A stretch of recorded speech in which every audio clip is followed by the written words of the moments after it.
Hey guys, welcome back to LBW show. Guys, ನಿನ್ನೆ ಏನ್ guys ಆಡಿದ ಮ್ಯಾಚ್ ಇಂಡಿಯಾ ಅವರು ಸೂಪರ್ ಆಗಿ ಆಡಿದ್ರು. ಬಟ್ ಅಷ್ಟೇ ಚೆನ್ನಾಗಿ ಆಡಿದ್ದು US ಅವರು. ಅವ್ನು ಹೆಂಗಿತ್ತು ನಿನ್ನೆ ಇಂಡಿಯಾ US ಮ್ಯಾಚ್? ಮಸ್ತ್ ಆಗಿತ್ತು. ಫಸ್ಟ್ ಟಾಸ್ ಗೆದ್ಬಿಟ್ಟು ಬೌಲಿಂಗ್ ಚೂಸ್ ಮಾಡಿದ್ರು.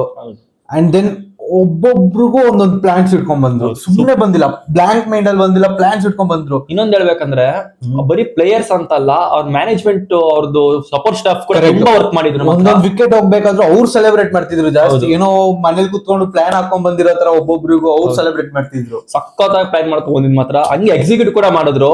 6 ಓವರ್ ಬಗ್ಗೆ ಮಾತಾಡ್ಬೇಕಂದ್ರೆ ಏನಪ್ಪ, ಬರೀ 6 ಓವರ್ಸ್ ಅಲ್ಲಿ 4 ವಿಕೆಟ್ ಹೋಗಿದ್ದು, ಅದು 30 ಯಾರ್ಡ್ಸ್ ರನ್ನಿಂಗ್ ಅಷ್ಟೇ ಹೋಗಿದ್ದು. ಸೊ ಒಳ್ಳೆ ಪ್ಲಾನಿಂಗ್, ಸಖತ್ ಪ್ಲಾನಿಂಗ್ ಮಾಡ್ಕೊಂಡ್ ಬಂದಿದ್ರು. ಮಾತ್ರ ಇಂಡಿಯಾದಲ್ಲಿ ಮಾತ್ರ ನಿನ್ನೆ ಅವ್ರಿಗೆ ಒಂಥರ ಶಾಕ್ ಆಗ್ಬಿಡ್ತು. ಅವ್ರು ಏನ್ ಮಾಡ್ತೀನಿ ಗೊತ್ತಾಗಷ್ಟು 4 ವಿಕೆಟ್ ಹೋಗ್ಬಿಟ್ಟಿತ್ತು. ಆಕ್ಚುಲಿ ಆ ಮ್ಯಾಚ್ ಬಂದು 300+ ರನ್ಸ್ ಅಲರ್ಟ್ ಕೊಟ್ಟಿದ್ರು. ಲೈಕ್ ಇಂಡಿಯಾ 300+ ಹೊಡಿತಾರೆ.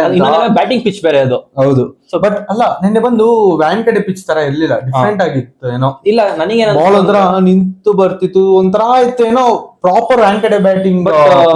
ಪ್ರೆಡಿಕ್ಷನ್ ನೋಡ್ತಿದ್ದೆ ನಾನು, ಅಲ್ಲಿ ಪಿಚ್ ಪ್ರೆಡಿಕ್ಟ್ ಮಾಡೋದು ಅಷ್ಟೇ ಹೇಳ್ತಿದ್ರು. 250 to 270 ರನ್ಸ್ ಬರೋ ತರ ಇದೆ ಅಂತಾನೆ ಹೇಳ್ತಿದ್ರು. ಬಟ್ ಏನ್ ಬೌಲಿಂಗ್ ಮಾಡಿದ್ದು ಆ ಖಾನ್ ಅಂತ ಇದ್ರ, ಅವ್ರ ಹೆಸರು ನನಗೆ ನೆನಪಿಲ್ಲ ಅಷ್ಟೊಂದು. ಎಂತ ಬೌಲಿಂಗ್ ಮಾಡಿದ್ ಪವನ್. 160 145 to 150 ಬೌಲಿಂಗ್ ಮಾಡ್ತಿದ್ ಮಾತ್ರ. ಮತ್ತೆ ಒಂದ್ ಕ್ಯಾಚ್ ಡ್ರಾಪ್ ಆಯ್ತು. ಸೊ ಕ್ಯಾಚ್ ಇಶಾನ್ ಕಿಶಾನ್ದು. ಸೊ ಕ್ಯಾಚ್ ಹಿಡ್ಬಿಟ್ಟಿದ್ರೆ ಫಸ್ಟ್ ಇನ್ನೂ ಬೇಗ ಇನ್ನೊಂದು 10 to 15 ರನ್ಸ್ ಗ್ಯಾಪ್ ಇರ್ತಿತ್ತು. ಹೌದು. ಬಟ್ ಬೌಲಿಂಗ್ ಮಾತ್ರ ಸೂಪರ್ ಆಗಿ ಮಾಡಿದ್ದು. ಮತ್ತೆ ಅಲ್ಲಿ ಬೌಲಿಂಗ್ ಅಲ್ಲಿ ಆಲ್ಮೋಸ್ಟ್ ಟೀಮ್ ಅಲ್ಲಿ 50% ಇಂಡಿಯನ್ಸ್ ಇದ್ರು. ಹೌದು. ಸೊ ಟೀಮ್ ಅಂದ್ರೆ ಇಂಡಿಯನ್ಸ್ ಎಲ್ಲಾರು ಪಿಚ್ ಅಲ್ಲಿ ಹುಟ್ಟು ಬೆಳೆದವರೇ ಅಲ್ಲಿ ಇದ್ದಿದ್ದು ಆಲ್ಮೋಸ್ಟ್ ಅಲ್ಲಿ. ಸೊ ಅವ್ರಿಗೆ ಅದರಿಂದ ಸ್ವಲ್ಪ ಹೆಲ್ಪ್ ಆಯ್ತು ಅನ್ಸುತ್ತೆ. ಹೌದು. ಬಟ್ ನಾನು ತುಂಬಾ ಅಪ್ರಿಶಿಯೇಟ್ ಮಾಡ್ಬೇಕಂದ್ರೆ USA ಅವ್ರನ್ನ. ಆಕ್ಚುಲಿ ಬ್ಲಾಂಕ್ ಆಗಿ ಬಂದಿದ್ದು USA ಅವರಲ್ಲ ಗ್ರೌಂಡ್ ಗೆ. I mean USA ದವರಲ್ಲ. ಹೌದು, ಇಂಡಿಯಾದವ್ರು ಬ್ಲಾಂಕ್ ಆಗಿ ಬಂದಿದ್ದು. ಪ್ಲಾನ್ಸ್ ಏನ್ ಅನಿಸ್ತು ಅಂದ್ರೆ ಇಂಡಿಯಾದವ್ರು ಓವರ್ ಕಾನ್ಫಿಡೆಂಟ್ ಇಂದ ಬಂದ್ರು ಅನ್ಸ್ತು. ನಿಜ. ಯಾಕಂದ್ರೆ USA ಅವರು ಏನು ಕಳ್ಕೊಳ್ಳೋದಿರ್ಲಿಲ್ಲ ಅವ್ರಿಗೆ. ಏನಕ್ಕೆ ಅಂತ ಅಂದ್ರೆ ಇವಾಗ ಅವ್ರು ಗೆದ್ರು ಯಾರು ಕೇಳಲ್ಲ, ಸೋತ್ರು ಯಾರು ಕೇಳಲ್ಲ. ಬಟ್ ಇಂಡಿಯಾಗೆ ಅದ್ ಆಗೇ ಆಗುತ್ತೆ. ಯಾಕಂದ್ರೆ ಗೆಲ್ಲೇಬೇಕು. ಅವರು ಗೆದ್ದಿಲ್ಲ ಅಂದ್ರೆ ಅವ್ರ ಮನೆ ಹೋಗಿ ಹೋಗುತ್ತೆ. ಸೊ ನಿನ್ನೆ ಅವರು ಇಂಡಿಯಾದವ್ರ ಎಕ್ಸ್ಪೆಕ್ಟೇಷನ್ ಪ್ರಕಾರ ಆಡ್ಲಿಲ್ಲ. ಸೊ ನಮಗೂ ತುಂಬಾ ಅಲ್ಟ್ ಆಯ್ತು. ಬಟ್ ಅದಾಗ್ಬೇಕಿತ್ತು ಗೈಸ್. ಫಸ್ಟ್ ಮ್ಯಾಚ್ ಅಲ್ಲಿ ಆಗಿದ್ದು ತುಂಬಾ ಒಳ್ಳೇದಾಯ್ತು. ಯಾಕಂದ್ರೆ ನೆಕ್ಸ್ಟ್ ಬರೋ ಮ್ಯಾಚ್ ಗಳಲ್ಲಿ ಅದನ್ನ ಕೇರ್ಲೆಸ್ ಆಗಿ ಆಡಲ್ಲ ಅವರು, ಪ್ಲಾನ್ ಮಾಡ್ಕೊಂಡ್ ಬರ್ತಾರೆ. ಸೊ ಇನ್ನೊಂದೇನ್ ಪವನ್, ನನಗೆ ಇನ್ನೊಂದೇನ್ ಅನಿಸ್ತಂದ್ರೆ ಫಸ್ಟ್ 6 ಓವರ್ ಶಿವಮ್ ದುಬೆ ತಂದಿದ್ ಸ್ವಲ್ಪ ಮುಳುವಾಯ್ತಾ. ಹೌದು. ಅಕ್ಷರ್ ಪಟೇಲ್ ನ ತಗೊಂಡ್ಬರ್ಬೇಕಿತ್ತು, ಎಕ್ಸ್ಪೀರಿಯನ್ಸ್ ಇರ್ತಿತ್ತು. ಆಕ್ಚುಲಿ ರಾಹುಲ್ ದ್ರಾವಿಡ್ ಇರ್ಬೇಕಾದ್ರೆ ನೀವು ನೋಡ್ಬೇಕು, ರಾಹುಲ್ ದ್ರಾವಿಡ್ ಏನ್ ಮಾಡ್ತಿದ್ರು, ವರ್ಲ್ಡ್ ಕಪ್ ಫೈನಲ್ ನೆನಪಿದೆ. ಅಕ್ಷರ್ ಪಟೇಲ್ ಬಂದು ಕ್ರೂಷಿಯಲ್ ಇನ್ನಿಂಗ್ಸ್ ಆಡ್ಕೊಟ್ರು ವಿರಾಟ್ ಜೊತೆ ಸೇರಿ. ಅವಾಗ್ಲೇ ರನ್ಸ್ ಮೂವ್ ಆಗಕ್ ಸ್ಟಾರ್ಟ್ ಆಗಿದ್ದು. ಆಮೇಲೆ ಅನ್ಫಾರ್ಚುನೇಟ್ ಆಗಿ ರನ್ ಔಟ್ ಆಗ್ಬಿಟ್ರು ಆ ಮ್ಯಾಚ್ ಅಲ್ಲಿ ಅವರು. ಬಟ್ ಇನ್ನೊಂದೇನ್ ಅನಿಸ್ತಂದ್ರೆ ನಮ್ಮ ಇಂಡಿಯಾ ಟೀಮ್ ಅಲ್ಲಿ ನೋಡು, ಫಸ್ಟ್ 3 ಜನ ಬಂದಿದ್ದು ಲೆಫ್ಟ್ ಹ್ಯಾಂಡರ್ಸ್. ಸೊ ಅವ್ರಿಗೆ ಲೈನ್ ಲೆಂತ್ ಅಲ್ಲಿ ವೇರಿಯೇಷನ್ ಮಾಡಕ್ಕೆ ಆಗ್ಲಿಲ್ಲ. ಏನಕ್ಕೆ ಆಗ್ಲಿಲ್ಲ ಅಂತ ಅಂದ್ರೆ ಲೆಫ್ಟ್ ಹ್ಯಾಂಡರ್ಸ್ ಒಂದೇ ಕಡೆ ಆಗ್ತಿದ್ರು ಬಾಲ್ ನ ಅವರು. ಸೊ ರೈಟ್ ಹ್ಯಾಂಡರ್ಸ್ ಒಬ್ರು ಬಂದಿದ್ರೆ ಮಿಡಲ್ ಅಲ್ಲಿ. ನನ್ಗೆ ಅನಿಸ್ತಂಗೆ ಅವರಿಗೆ ಇನ್ನೂ ರನ್ ಲೀಕ್ ಆಗ್ತಿತ್ತು ಅನ್ಸುತ್ತೆ. ಸೊ ಅದನ್ನ ತಪ್ಪು ಮಾಡಿದ್ರು. ಬಟ್ ನನಗೆ ಅನಿಸ್ತಂಗೆ ದೂಬೇಕಿಂತ ಹಾರ್ದಿಕ್ ಪಾಂಡ್ಯ ಬರಬೇಕಿತ್ತು. ಹಾರ್ದಿಕ್ ಪಾಂಡ್ಯ ಬಂದಿದ್ರೆ ಲೆಫ್ಟ್ ರೈಟ್ ಕಾಂಬಿನೇಷನ್ ಇರೋದು. ಸೊ ಇಬ್ರು ಹಾರ್ಡ್ ಹಿಟರ್ಸ್ ಇರೋದ್ರಿಂದ ಚೆನ್ನಾಗಿ ಆಕ್ಚುಲಿ ಹಾರ್ದಿಕ್ಗೆ 2 ಗೇಮ್ ಕೂಡ ಬರುತ್ತೆ. ಸ್ಟ್ರೈಕ್ ರೊಟೇಟ್ ಮಾಡಕ್ಕೂ ಬರುತ್ತೆ, ಹಾರ್ಡ್ ಹಿಟ್ ಮಾಡಕ್ಕೂ ಬರುತ್ತೆ. ನಿನ್ನೆ ಹಾರ್ದಿಕ್ ಪಾಂಡ್ಯ ನನಗೆ ಅನಿಸ್ತಂಗೆ ಸ್ವಲ್ಪ ಕೆಳಗಡೆ ಆಡಿದ್ರಿಂದ ಸ್ವಲ್ಪ ರನ್ ಬರ್ತಿತ್ತು ಅನ್ಸುತ್ತೆ. ಸೊ ಅವರು 4th ಬಾಲ್ ಅನ್ಸುತ್ತೆ ಏರಲ್ಲಿ ಹೊಡೆದ್ರು, ಅದು ಕವರ್ಸ್ ಅಲ್ಲಿ ಕ್ಯಾಚ್ ಆಗೋಯ್ತು. ಸೊ ನನಗನ್ನಿಸ್ತಂಗೆ ಇಂಡಿಯಾ ನಿನ್ನೆ ಅಷ್ಟು ಒಳ್ಳೆ ಕ್ರಿಕೆಟ್ ಆಡ್ಲಿಲ್ಲ. And main important Suryakumar Yadav innings best of the best ಆಡಿದ್ದು ಮಾತ್ರ ನಿನ್ನೆ ಸೂಪರ್ ಆಡಿದ್ರು. ಗೈಸ್ ಹೇಳ್ಬೇಕಂದ್ರೆ ಅವರು ನಿನ್ನೆ 6 ಹೊಡೆಯಕ್ಕೆ ಹೋಗ್ಲೇ ಇಲ್ಲ. ಬರೀ ಕ್ರಿಕೆಟಿಂಗ್ ಶಾಟ್ಸ್ ಆಡ್ಕೊಂಡೆ ರನ್ ಮಾಡಿದ್ರು. ಅದು ನೆಲದ ಮೇಲೆ ಲೈನ್ ಹಾಕಿ ಹೋಗ್ತಾರ ಇತ್ತು ಬಾಲ್ ಮಾತ್ರ. ಆಲ್ಸೋ ಇನ್ನೊಂದು ಮೇನ್ ಇಂಪಾರ್ಟೆಂಟ್ ಏನು ಅಂದ್ರೆ ಥ್ರೂ ದಿ ಗ್ರೌಂಡ್ ಹೊಡಿಬೇಕಾದ್ರೆ ಟೈಮಿಂಗ್ ಸಿಗುತ್ತೆ ನಿಮ್ಗೆ. ಹೌದು. ಆ ಟೈಮಿಂಗ್ ಇಂದ ನೀವು ಹೋಗ್ತಾ ಇನ್ನಿಂಗ್ಸ್ ಬಿಲ್ಡ್ ಮಾಡ್ತಾ ನೀವು ಏರ್ ಶಾಟ್ಸ್ ಹೊಡಿಬಹುದು. ಹೌದು. ಸೊ ಮಿಡಲ್ ಓವರ್ಸ್ ಅಲ್ಲೂ ತುಂಬಾ ರನ್ಸ್ ಲೀಕ್ ಮಾಡ್ಲಿಲ್ಲ. ರನ್ಸ್ ಲೀಕ್ ಆಗಿದಿಲ್ಲ ಅಂದ್ರೆ ಡೆತ್ ಓವರ್ಸ್ ಅಲ್ಲಿ. ಏನಕ್ಕಂದ್ರೆ ಹೊಡಿಲೇಬೇಕಾಗಿದ್ದ ಸಿಚುವೇಶನ್ ಬಂತು. ಸೂರ್ಯಕುಮಾರ್ ಯಾದವ್ ಬೇರೆ ಸ್ಟ್ರೈಕ್ ಇದ್ದಿದ್ರಿಂದ ಅವ್ನು ಕ್ಯಾಚ್ ಡ್ರಾಪ್ ಆಯ್ತು ಸೂರ್ಯಕುಮಾರ್ ಯಾದವ್. ಹೌದು. ಸೊ ಅದರಿಂದ ಅವ್ರಿಗೆ ಇನ್ನೂ ಅಷ್ಟು ರನ್ ಬಂತು. ಆಕ್ಚುಲಿ ಆ ಕ್ಯಾಚ್ ತುಂಬಾ ಕಷ್ಟ. ರಿಯಾಕ್ಷನ್ ಟೈಮ್ ಇದ್ದಿದೆ ಕಾಟನ್ ಬೋಲ್ಡ್ ಅದು. ಹೌದು. ರಿಯಾಕ್ಷನ್ ಇದ್ದಿದೆ 0.7 seconds ಏನೋ, 1 second ಇಲ್ಲ ಅದು. ಸೊ ಅದರಿಂದ ಸ್ವಲ್ಪ ರನ್ ಬಂತು. ನನಗೆ ಅನಿಸ್ತಂಗೆ US ಚೆನ್ನಾಗಿ ಬ್ಯಾಟಿಂಗ್ ಆಡಿದ್ರು. ಅಂದ್ರೆ ಏನಕ್ಕೆ ಹಂಗೆ ಹೇಳ್ತಿದೀನಿ ಅಂದ್ರೆ ಇಂಡಿಯಾ ಬೌಲಿಂಗ್ ನೋಡಿದ್ವಿ ಹೆಂಗಿದೆ ಅಂತ. ವರುಣ್ ಚಕ್ರವರ್ತಿ, ಹರ್ಷದೀಪ್ ಸಿಂಗ್, ಹಾರ್ದಿಕ್ ಪಾಂಡ್ಯ ಎಲ್ಲ ಟಾಪ್ ಕ್ಲಾಸ್ ಬೌಲರ್ಸ್, ಎಲ್ಲ 100 ವಿಕೆಟ್ ತಗೊಂಡಿರೋ ಬೌಲರ್ಸ್. ಇವ್ರ ಮೇಲೆ ಇವರು ಎಷ್ಟು 29 ರನ್ಸ್ ಸೋತಿರೋದು ಅಷ್ಟೇ. ಸೊ ಇವ್ರು ಅದನ್ನ ಚೇಸ್ ಮಾಡಕ್ ಹೋಗಿದ್ದಾರೆ ಅಂದ್ರೆ ಒಳ್ಳೆ ಬ್ಯಾಟಿಂಗ್ ಆಡಿದ್ದಾರೆ ಅಂತಾನೆ ಅರ್ಥ. ಅದು ಫಸ್ಟ್ ಮ್ಯಾಚ್. ಪ್ರೀತಮ್ ಇನ್ನೊಂದೇನ್ ಗೊತ್ತಾ, ವರುಣ್ ಚಕ್ರವರ್ತಿ ಒಂದ್ ಶಾಟ್ಸ್ ಕೂಡ ರ್ಯಾಶ್ ಆಗಿ ಆಡಿಲ್ಲ ಅವರು. ಹೌದು. ಎಲ್ಲ ಸಖತ್ತಾಗಿ ಆಡಿದ್ರು, ಸ್ಟ್ರೈಕ್ ರೊಟೇಟ್ಸ್ ಮಾಡಿದ್ರು, ಚೆನ್ನಾಗಿ ಆಡಿದ್ರು. ವರ್ಲ್ಡ್ ಕ್ಲಾಸ್ ಟೀಮ್ ಗಳೇ ಅವ್ರ ಮೇಲೆ ಕಷ್ಟ ಪಡ್ತಾರೆ. ವರುಣ್ ಚಕ್ರವರ್ತಿ ಅಂತ ಬಂದ್ರೆ ವಿಕೆಟ್ಸ್ ಕೊಡೋದು ಇಲ್ಲ ಕ್ಯಾಚ್ ಔಟ್ ಆಗೋದು. ನ್ಯೂಜಿಲೆಂಡ್ ಸೀರೀಸ್ ಅಲ್ಲೇ ನೋಡಿದ್ದೀವಿ. ಹೌದು, ಬಟ್ US ಒಳ್ಳೆ ಪ್ಲಾನಿಂಗ್ ಮಾಡ್ಕೊಂಡ್ ಬಂದ್ರು ಗೈಸ್. ಇನ್ನೇ ಪವರ್ ಪ್ಲೇ ಒಂದು ವಿಕೆಟ್ ಎಕ್ಸ್ಟ್ರಾ ಇತ್ತು ಅಂದಿದ್ರು ಚೇಸ್ ಮಾಡಬಹುದಿತ್ತು ಅಂತ ಅನಿಸ್ತಿದೆ ನನಗೆ. ನೀವು ಅಂದ್ಕೋಬಹುದು ಏನ್ ಬರೀ USA ಬಗ್ಗೆ ಮಾತಾಡ್ತಿದ್ದಾರೆ, ಅಷ್ಟು ಇಂಪ್ರೆಸ್ ಮಾಡಿದ್ದಾರೆ ನಮ್ಮನ್ನ, ತುಂಬಾ ಇಂಪ್ರೆಸ್ ಮಾಡಿದ್ರು. ಮಾತ್ರ ಇಂಡಿಯಾ ಬಗ್ಗೆ ಗೈಸ್ ನಿಮ್ಗೆಲ್ಲ ಗೊತ್ತು, ಅವ್ರು ಇಂಪ್ರೆಸ್ ಮಾಡೇ ಮಾಡ್ತಾರೆ. ಅವ್ರ ಟೀಮ್ ಹಂಗಿದೆ. ಬಟ್ IPL ನಡೆದು ಇಂಡಿಯಾ ಎಲ್ಲ ಆಗಿರೋದ್ರಿಂದ ಅವ್ರು ಆಡಿರೋ ಎಲ್ಲ ಪಿಕ್ಚರ್ ಆಡಿರ್ತಾರೆ. ಸೊ ಎಲ್ರಿಗೂ ಆ ಪಿಕ್ಚರ್ ಆಡಿದ್ದ ಅನುಭವ ಇರುತ್ತೆ. ಬಟ್ USA ಫಸ್ಟ್ ಟೈಮ್ ಇಂಡಿಯಾಗೆ ಬಂದ್ಬಿಟ್ಟು ಅದು ಇಂಥ ಟೀಮ್ ಕೊಡ್ಕೊಂಡು ಫಸ್ಟ್ ಮ್ಯಾಚ್ ನಿಂಗೆ ಡೆಲಿವರ್ ಮಾಡಿದ್ದಾರೆ ಅಂದ್ರೆ ಅಪ್ರಿಶಿಯೇಟ್ ಮಾಡ್ಲೇಬೇಕು. ನನಗೆ ತುಂಬಾ ಅಂದ್ರೆ ತುಂಬಾ ಇಂಪ್ರೆಸ್ ಆಯ್ತು ಗೈಸ್. ಆಮೇಲೆ ಪವನ್, ವೆಸ್ಟ್ ಇಂಡೀಸ್ ಮತ್ತೆ ಸ್ಕಾಟ್ಲೆಂಡ್ ಬಗ್ಗೆ. Actually West Indies Scotland upset ಆಗುತ್ತೆ ಅಂದ್ಕೊಂಡಿದ್ದೆ ನಾನು. ಬಿಕಾಸ್ 40 ಬಾಲ್ಸ್ ಇಲ್ಲ 30+ ಬಾಲ್ಸ್ 62 ರನ್ಸ್ ಏನೋ ಬೇಕಾಗಿತ್ತು ಅಷ್ಟೇ ಸ್ಕಾಟ್ಲೆಂಡ್ಗೆ. ಐ ಮೀನ್ ಯಾರವರು ಒಂದ್ ನಿಮಿಷ, ಬೆರಿಂಗ್ಟನ್ ಕ್ಯಾಪ್ಟನ್ ಸಕ್ಕತ್ತಾಗಿ ಇನ್ನಿಂಗ್ಸ್ ಆಡಿದ್ರು, 42 ರನ್ಸ್ ಹೊಡಿದ್ರು. ಬಟ್ ಆಕ್ಚುಲಿ ಪರವಾಗಿಲ್ಲ, ಅಷ್ಟು ಕ್ಲೋಸ್ ಆಗಿ ಬಂದ್ರಲ್ಲ. ಮಕ್ಮೆಲನ್ ಕೂಡ ಇಂಪ್ರೆಸ್ ಮಾಡಿದ್ರು ಸ್ಟಾರ್ಟಿಂಗ್ ಅಲ್ಲಿ. ಅವ್ರು ಆಡ್ತಿದ್ದ ಶಾರ್ಟ್ಸ್ ಗಳು ಅದೇ ಕೈಗೆ ಹೋಗ್ತಿತ್ತಲ್ಲ, ಬಟ್ ಅವ್ರು ಆಡ್ತಿದ್ರು ಒಂದೊಂದು ಶಾರ್ಟ್ ಹೊಡಿತಿದ್ರೆ ನನಗೆ ಖುಷಿ ಆಗ್ತಿತ್ತು. ಏನ್ ಹಿಂಗ್ ಆಡ್ತಿದ್ದಾರೆ ಅವ್ರು. ನನಗೆ ಏನ್ ಅನಿಸ್ತು ನಿನ್ನೆ ಮ್ಯಾಚ್ ಫುಲ್ ನೋಡಿ ಅಂದ್ರೆ, ಇವಾಗ ನಾವ್ ಏನ್ ಎಕ್ಸ್ಪೆಕ್ಟೇಷನ್ ಇಟ್ಕೊಂಡಿದ್ವಿ, ಇವಾಗ ಒಂದ್ ಸೈಡ್ ಆಗುತ್ತೆ ಮ್ಯಾಚ್ ಗಳು. ಈಗ ಬರೀ ಈಗ ದೊಡ್ಡ ಟೀಮ್ ಅಂದ್ರೆ ಇವಾಗ ಪಾಕಿಸ್ತಾನ, ವೆಸ್ಟ್ ಇಂಡೀಸ್, ಇಂಡಿಯಾ ಇವ್ರು 3 ಜನನೇ ಆರಾಮ ಹೊಡೆದ್ ಬಿಡ್ತಾರೆ ಅಂತ ಅನ್ಕೊಂಡಿದ್ವಿ. ಹಂಗಾಗಿಲ್ಲ ಗೈಸ್. ಟಫ್ ಕಾಂಪಿಟೇಷನ್ ಕೊಟ್ಟಿದ್ದು, 3 ಟೀಮು ಟಫ್ ಕಾಂಪಿಟೇಷನ್ ಕೊಟ್ಟಿದ್ದು ತುಂಬಾ.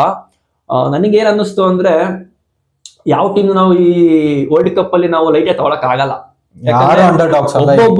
ಒಬ್ಬೊಬ್ರು ಮಾತ್ರ ಒಳ್ಳೆ ಪ್ಲಾನಿಂಗ್ ಮಾಡ್ಕೊಂಡು ಇಂಪ್ರೆಸ್ ಆಗೋ ತರ ಬ್ಯಾಟಿಂಗ್ ಬೌಲಿಂಗ್ ಮಾಡ್ತಿರೋದು ಮಾತ್ರ. ಫೀಲ್ಡಿಂಗ್ ಅಷ್ಟೇ, USA ಫೀಲ್ಡಿಂಗ್ ನೋಡ್ದ ಪವನ್ ಅಂದ್ರೆ ಗ್ರೌಂಡ್ ಬಂದ ಸ್ವಲ್ಪ ಲೈಟ್ ಆಗಿ ಬಿಡ್ತಿದ್ರು, ಅಂದ್ರೆ 4 ಹೋಗಿ ಬಿಡ್ಲಿಲ್ಲ, ಲೈಟ್ ಆಗಿ ಅಲ್ಲಿ ಇಲ್ಲಿ ಮಿಸ್ಫೀಲ್ಡ್ ಆಗ್ತಿತ್ತು. ಬಟ್ ಆದ್ರೂ ಅವರು ಅದನ್ನ ಸ್ವಲ್ಪ ಏನ್ ಮಾಡೋದು, ಬರೋ ಬಾಲ್ಸ್ ನ ಕರೆಕ್ಟ್ ಆಗಿ ಹೆಂಗ್ ಹೇಳೋದು, ಲೈಕ್ ಜಡ್ಜ್ ಮಾಡಿರ್ತಿದ್ರು. ಹೌದು, ಓವರ್ ಕಾನ್ಫಿಡೆಂಟ್ ಮಾಡ್ಕೊಡ್ತಿರ್ಲಿಲ್ಲ.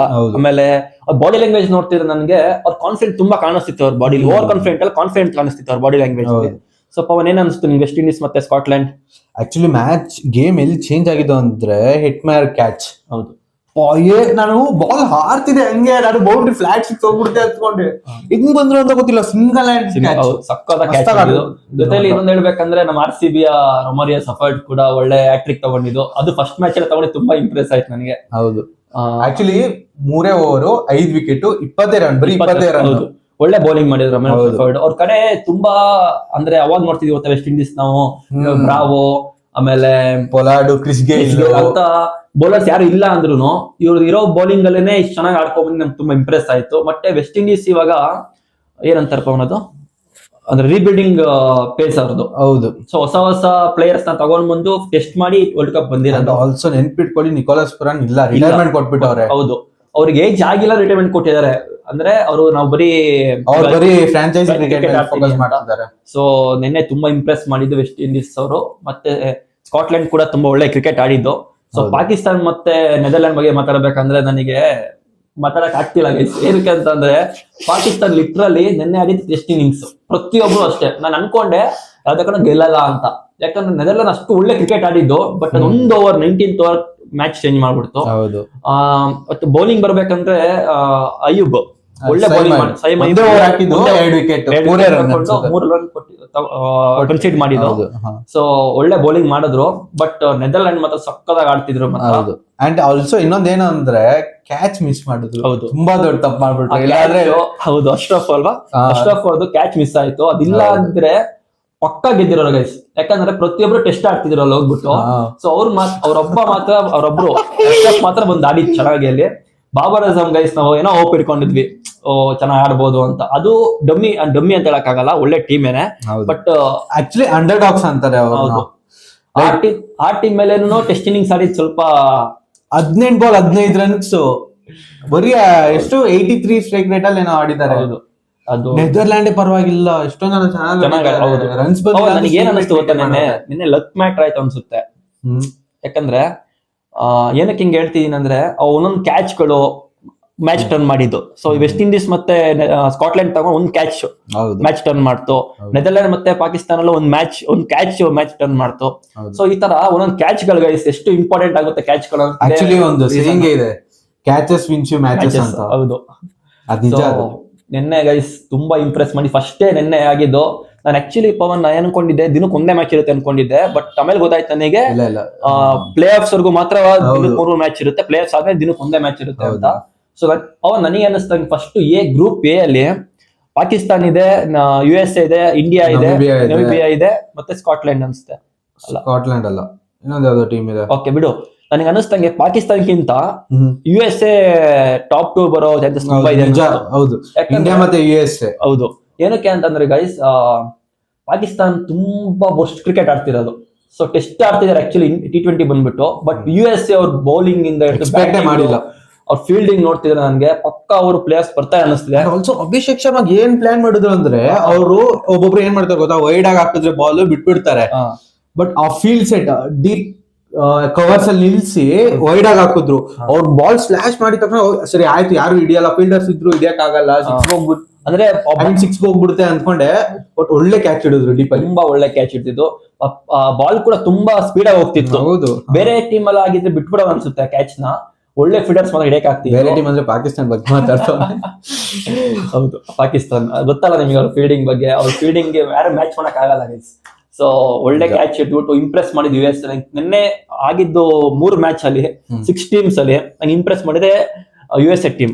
ಯಾಕಂದ್ರೆ ಬೌಲಿಂಗ್, ಬ್ಯಾಟಿಂಗ್, ಬಟ್ ಆಮೇಲೆ ಅವ್ರ ಫೀಲ್ಡಿಂಗ್ ತುಂಬಾ ಇಂಪ್ರೆಸ್ ಮಾಡ್ತು. ಆಮೇಲೆ ಫೀಲ್ಡ್ ಪ್ಲೇಸ್ಮೆಂಟ್, ಸಪೋರ್ಟ್ ಸ್ಟಾಫ್ ಕೂಡ ಹಂಗೆ ಇದ್ರು ಅವ್ರ ಕಡೆ. ಸೊ ತುಂಬಾ ಇಂಪ್ರೆಸಿಂಗ್ ಟೀಮ್ ಅಲ್ಲ USA ಗೈಸ್. ನಿಮ್ಗೆ ಏನಿಸ್ತು ಈ 3 ಮ್ಯಾಚ್ ಬಗ್ಗೆ ಅಂತ ಕಮೆಂಟ್ ಸೆಕ್ಷನ್ ಕಮೆಂಟ್ ಹಾಕಿ. ಸೊ ಇವಾಗ ಆಲ್ರೆಡಿ ಅಫ್ಘಾನಿಸ್ತಾನ್ ಮತ್ತೆ ನ್ಯೂಜಿಲೆಂಡ್ ಮ್ಯಾಚ್ ನಡೀತಿದೆ. ಸೊ ಅವ್ರದ್ದು ಹೆಂಗಿರುತ್ತೆ ನೋಡ್ಬಿಟ್ಟು ಅವ್ರ ಬಗ್ಗೆ ರಿವ್ಯೂ ಕೊಡ್ತೀವಿ ನಾವು. ಸೊ ಇದೇ ತರ ನಮ್ಗೆ ಫಾಲೋ ಮಾಡಿ, ಲೈಕ್ ಮಾಡಿ, ಶೇರ್ ಮಾಡಿ, ಸಬ್ಸ್ಕ್ರೈಬ್ ಮಾಡ್ಕೊಂಡು ಬೆಲ್ ಬಟನ್ ಮರಿಬೇಡಿ. ಸೊ ಇನ್ಮೇಲೆ ತುಂಬಾ ಇನ್ಮೇಲೆ ಸಿಗ್ತಾನೆ ಇರ್ತೀವಿ ನಾವು. ಸೊ ಸಪೋರ್ಟ್ ಮಾಡಿ, ನಮಗೆ ತುಂಬಾ ಕಾಂಟೆಂಟ್ಸ್ ಇದೆ ಬರ್ತಾ ಇವಾಗ. ಸೊ ನಿಮಗೆ ನಾವು ಯಾವಾಗ್ಲೂ ಎಂಗೇಜ್ ಆಗಿ ಇಟ್ಕೊಂಡಿರ್ತೀವಿ. ಸೊ ಇದೇ ತರ ಸಪೋರ್ಟ್ ಮಾಡ್ಕೊಂಡು ನಮಗೆ ಪ್ಲೀಸ್ ಸ್ವಲ್ಪ ಸಬ್ಸ್ಕ್ರೈಬ್ ಮಾಡಿ, ವ್ಯೂಸ್ ಕೊಡಿ ಗೈಸ್. ವ್ಯೂಸ್ ಬರ್ತಿಲ್ಲ,